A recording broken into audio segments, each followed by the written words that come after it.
What's up guys, it's Crash, and today's video is kind of born from my mind. I've had a lot of stuff I've been thinking about lately with kind of how the marketing has been a little bit derailed in my opinion in the lead up to Battlefield 2021, and it got me to thinking, why can't DICE just nip things in the bud? And I'm gonna get to that in this video. I want to organize my thoughts a little bit.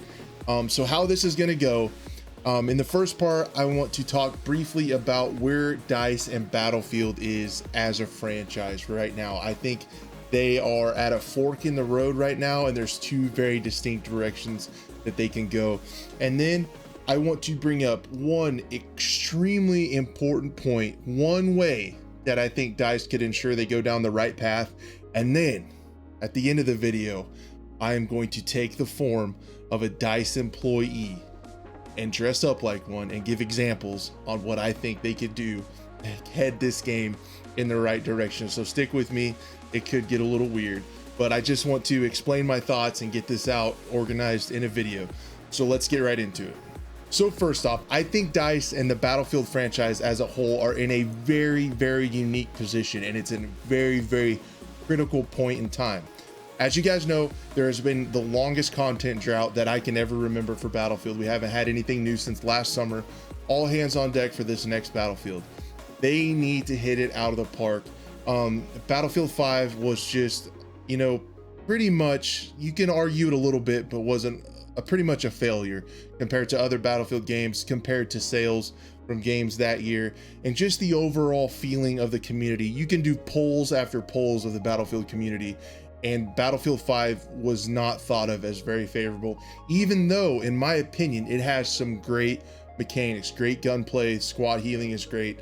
Several things from that game are actually pretty good, in my opinion, gameplay wise, but they dropped the ball quite a bit as far as marketing and the overall perception of that game. If they do that again, I don't know if the franchise can recover at this point, because we've been waiting so long. On the other hand, if they knock this out of the park, it can be one of the biggest redemption arcs in the history of video games, in my opinion. I think they can really pull it together, based also on a couple of external factors. Right now you have Warzone is getting a little bit stale.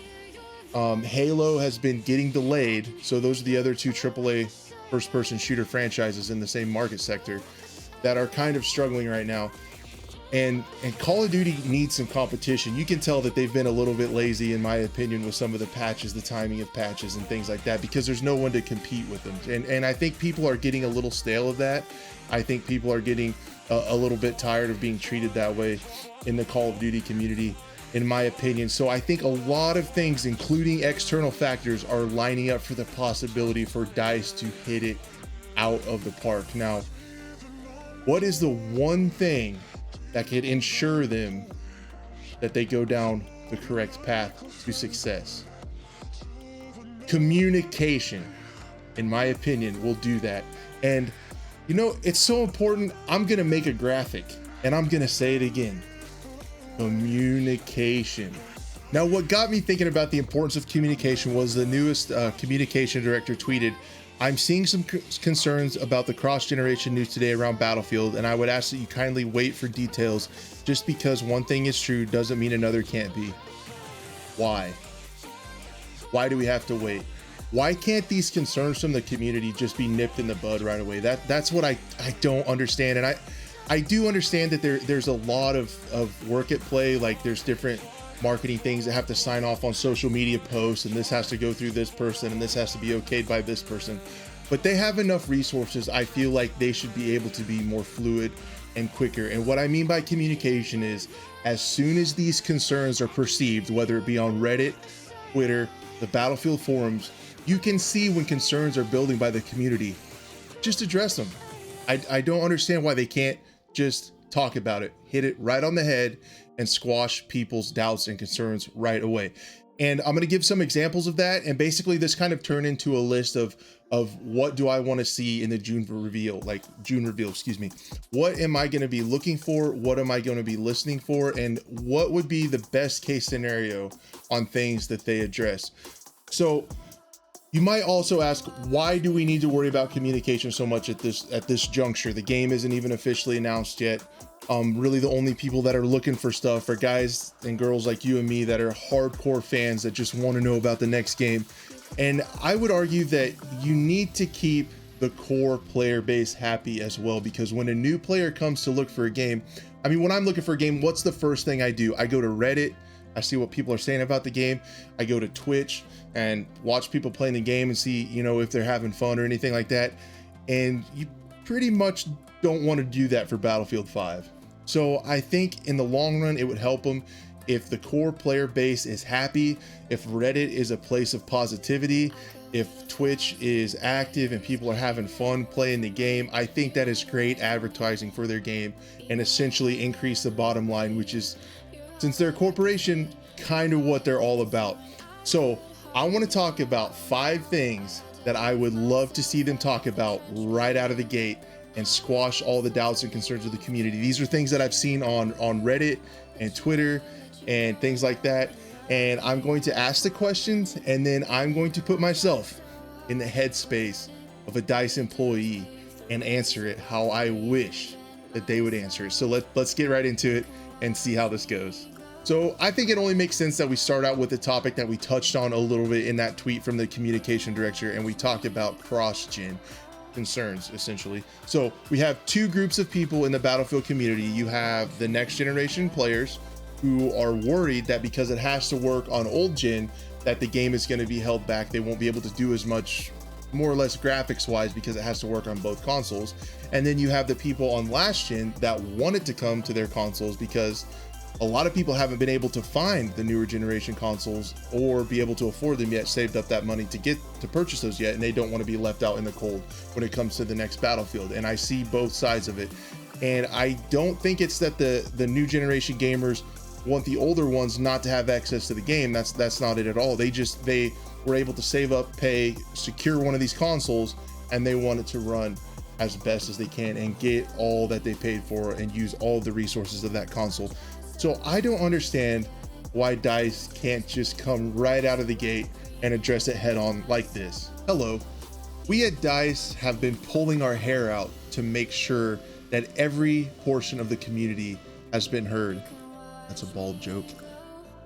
And it has come to our attention that several folks are worried about the cross-generation aspect of the game. They have legitimate concerns that the old generation of consoles is going to hold back next-gen hardware.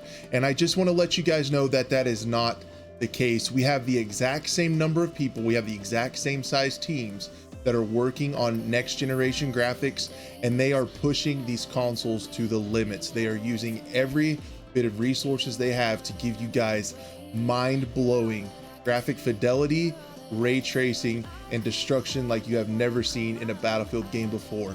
And there is an entire additional dedicated team to scaling these back to also get the most that they possibly can for previous generation gamers, to also push the limits of those consoles and give them never before seen results on old generations as well. See, now was that so hard?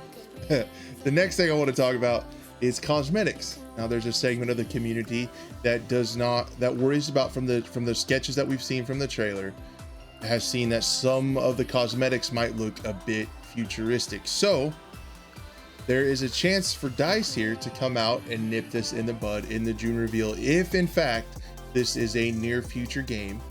And I just feel like there's a very simple way that they could address this and ease everybody's concerns. Several members of the community have expressed concern after seeing the trailer that a lot of the cosmetics, weapons, gadgetry is a little bit futuristic and kind of more sci-fi genre rather than Battlefield. And I just would like to address those and let everyone know. I'm going to put some examples up on the screen.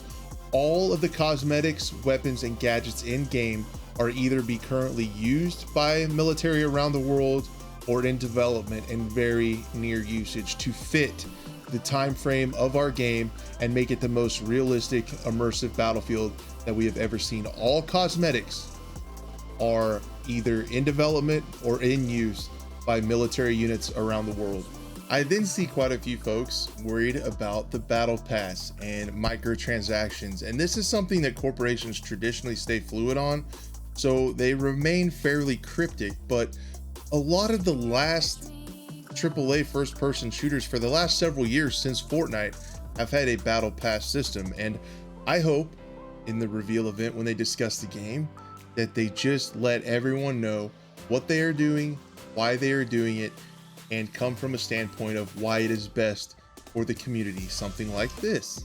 As with almost every game these days, the community wants to know what microtransactions and post-launch content is going to look like, and the case is the exact same for Battlefield 2021. And we at DICE just want to let you guys know that all cosmetics that are purchasable are non-game altering, they are cosmetic only, and this allows us to support the game, support our servers, continue development for the game, while still giving everyone a very large amount of free-to-play maps with cross-generation that everyone can play together and everyone has access on day one.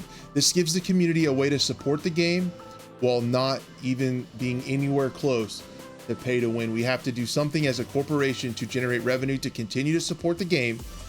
We're doing this with cosmetics only, so you can choose when you want to support the game, how you want to support the game, while giving everyone free access to game-changing content, new weapons, new maps that everyone gets at the same time, so we can all continue to enjoy Battlefield together.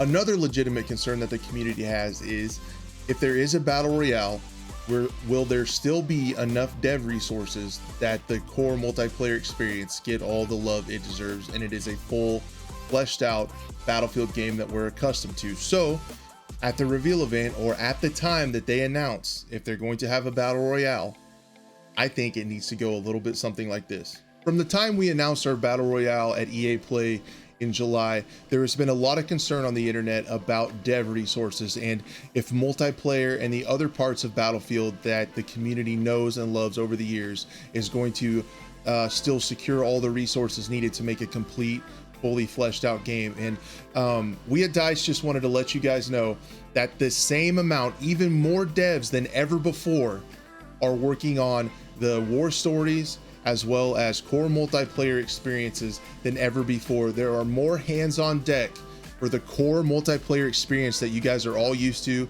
than ever before. And I just wanted to let you know that game is going to be the biggest Battlefield experience ever. When we tack Battle Royale on next March, that is going to be made by a completely different, separate team, so the core DICE Sweden audience can continue to do what they do and deliver the Battlefield experience that long-term die-hard fans are used to seeing and what they expect. So last but definitely not least, this probably should be the #1 thing that I want them to talk about, is anti-cheat. I've said it in so many videos that anti-cheat is very important. And if DICE addresses this right away, this is an extremely legitimate concern, because it is embarrassing how bad cheating is on PC in Battlefield 1 and 5. I have ran into so many cheaters, and they are the same people, and I report them sometimes daily because people are in a lot of the same servers and nothing happens. It's terrible. So I would be jumping for joy if they said something like this in June.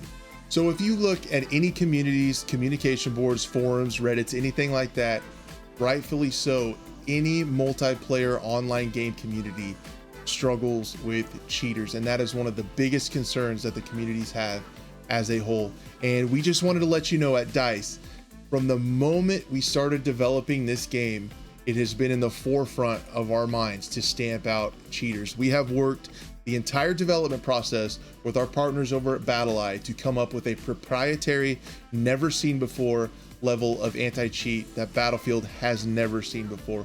We are going to dedicate entire teams to squashing cheaters and keeping this a fun, clean gaming experience for everyone who wants to play. So that's pretty much all I had for you guys for today.